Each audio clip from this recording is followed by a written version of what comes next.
हम सबसे निवेदन करते हैं, हमारे सनातन पद्धति में नया वर्ष चैत में लगता है, संवत्सर से बदलता है। ठीक है, आप अंग्रेजी तारीख का नया उत्सव मनाते हैं, मनाइए, मुझे कोई विरोध नहीं, क्योंकि किसी भी निमित्त से उत्सव मनाइए, नाम कीर्तन कीजिए, भगवत चर्चा कीजिए, वृंदावन धाम की परिक्रमा लगाइए, तीर्थों का अवगाहन कीजिए, अन्य आवश्यकता जिनको वस्तुओं की है उनको दान कीजिए, ब्राह्मण गौ संत महात्मा जो भी जैसा तुम्हारा भागवतिक भाव। सबसे प्रार्थना है, यदि आप ये हैप्पी न्यू ईयर मनाएंगे तो हैप्पी तभी होगा जब भगवान का नाम कीर्तन करवाइए, 24 घंटे नाम कीर्तन करवाइए। भगवान की 24 घंटे नाम कीर्तन की वृद्धि से जगत मंगल होता है।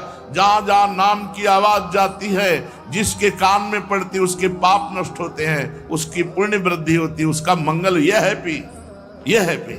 शराब पीना हैप्पी नहीं, मांस खाना हैप्पी नहीं, व्यभिचार करना हैप्पी नहीं, उद्दंडता करना। आप देखो नए नए सैकड़ों बच्चे ऐसे नशे करेंगे कि घर तक पहुंचना मुश्किल हो जाएगा, और वो क्लबों में केवल ये कि आज हैप्पी न्यू ईयर। किस बात का हैप्पी? अधर्माचरण का महापाप जिसे कहा गया, वो मदिरा पान, व्यभिचार, जुआ खेलना, नशा कर, ये सब हैप्पी?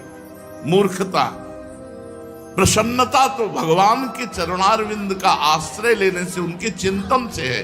ब्रह्मभूता प्रसन्नात्मा। हैप्पी माने प्रसन्नता, तो ब्रह्मभूता प्रसन्नात्मा, ना कि ये मलिन आचरण करना। इसलिए सबसे प्रार्थना है, इस नवीन वर्ष के प्रारंभ में ही कसम खाइए कि मैं कभी भी, अगर आप मानते हैं इस अंग्रेजी नवीन वर्ष को, हम कहते हैं मानो, मानो, किसी भी तरह मानो, उसे भगवान से जोड़ दो, सब मंगल हो जाएगा। कभी भी किसी भी स्थिति में मैं कभी पराई माता बहनों के साथ व्यभिचार नहीं करूंगा। नियम लो, मैं कभी शराब नहीं पीऊंगा, मैं कभी मांस नहीं खाऊंगा, मैं कभी किसी का भूल कर अहित नहीं करूंगा। तब तो तुम्हारा हैप्पी न्यू ईयर होगा। नहीं, हैप्पी नहीं हो सकता, पक्का हैप्पी नहीं हो सकता। असत आचरण करने वाला कभी प्रसन्न नहीं हो सकता। थोड़ी देर हर्षित हो सकता है, लेकिन शोकित होना पड़ेगा। हमारा भारतवर्ष महान भगवत धर्म युक्त है।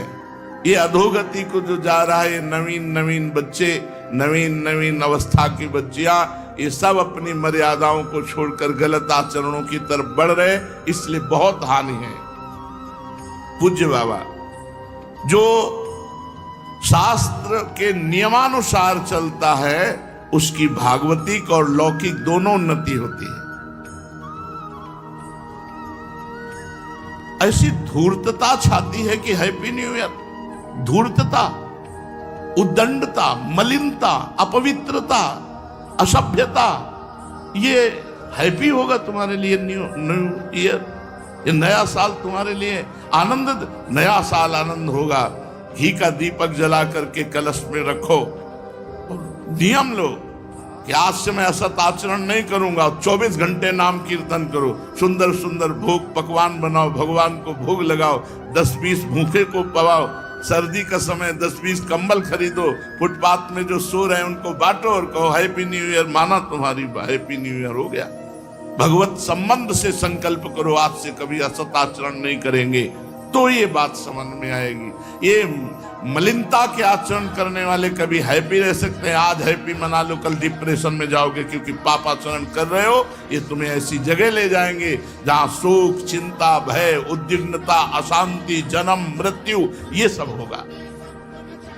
इसलिए अपने वास्तविक भारत देश का जो हैप्पी न्यू ईयर है, वो है संवत्सर। जब संवत्सर बदलता है, चैत की शुक्ल प्रतिपदा, वो हैप्पी न्यू ईयर। लेकिन आप मनाते हो, मनाओ, हम भी आपके में सम्मिलित हैं, पर नाम कीर्तन करो, भगवत यश चर्चा करो, भगवत साधन करो, गौ सेवा करो कि आज साल का नया दिन है, आज 5000 गायों को भोजन पवाएंगे, आज 5000 गरीबों को भोजन पवाएंगे, आज हम अस्पताल में जाके 5000 रुपया देंगे कि किसी गरीब की सेवा में। हमारी जितनी सामर्थ्य है हम उतना ऐसा करेंगे।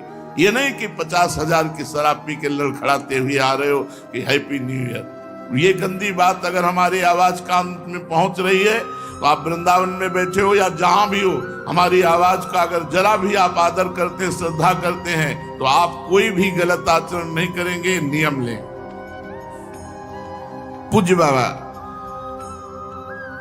हमें जैसे रोग होने पर डॉक्टर की जरूरत है, ऐसे बुद्धि भ्रष्ट होने पर बुद्धि को शुद्ध करने के लिए हमें गुरु की जरूरत है, हमें संत की जरूरत है।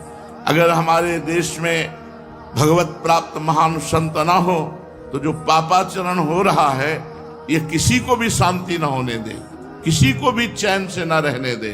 पर वो तो संतों की कृपा, भजन करके सर्वे भवन्तु सुखिना सर्वे संत निरामया, ऐसा तो आनंदमय जीवन, सुखमय जीवन। पाप करते हुए भी पृथ्वी फट नहीं रही, आकाश हमको अवकाश दे रहा है, वायु हमको जीवन दे रही, जल हमको जीवन दे रहा है, लेकिन अगर ज्यादा बढ़ता चला जाएगा तो ये सब दूषित होते चले जाएंगे। इसलिए हम अपने आचरणों को सुधारें, अपने पापाचरण को सुधारें, भगवान नाम से जुड़े, भगवत महिमा से जुड़े, तो हमारा जीवन पवित्र होगा, हृदय आनंदित होगा।